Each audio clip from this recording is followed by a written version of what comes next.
Nagsagawa naman ng Community Immersion Program ang mga kalahok ng PCADC o Police Community Affairs and Development Course 2023 sa Barangay Rosario, Pasig City. Yan ang ulat ni Patrolwoman Rose Ann Moldes.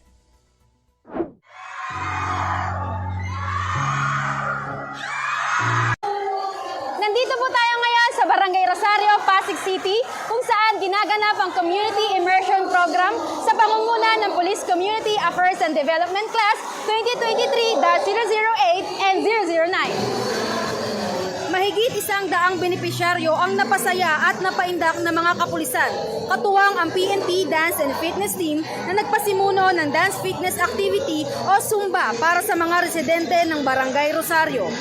Kami po ay naririto ngayon kasama ang Rosario Barangay po nandito, ang kanilang constituent. Nandito po kami upang ipakita, ipaalam sa kanila yung mga programa na meron tayo sa PNP. Ayan, mula po kahapon, nagkaroon po tayo ng mga activity, mga lecture, at ngayon kanina, nagsumba po kaming lahat, kasama po ang kanilang mga magagaling na mananayaw. Ayan, hanggang sa mga susunod po mga araw, kami po ay magkakaroon pa ng mga information drive sa iba't ibang mga units, ano po yung mga pwede naming maging serbisyo. Simula po sa airport, habang sila pupunta ng airport, ano yung mga serbisyo na kakailanganin at para malaman nila yung mga katanungan at pwede din nating maisagot. Ang Community Immersion Program ay bahagi ng mga aktibidades ng mga nagsasanay na naglalayo na pagtibayin ang relasyon ng komunidad sa ating mga kapulisan.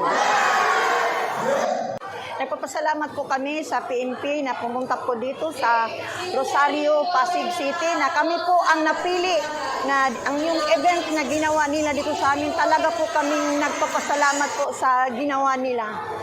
Masaya ang aming grupo at dahil kasi po at meron po tingin mga kapulisan na nagpunta rito. Parang ang feeling bumabata na naman ang grupo na naman namin kasi nagbalik ulit ang aming kasayangan at bumalik kayo dito.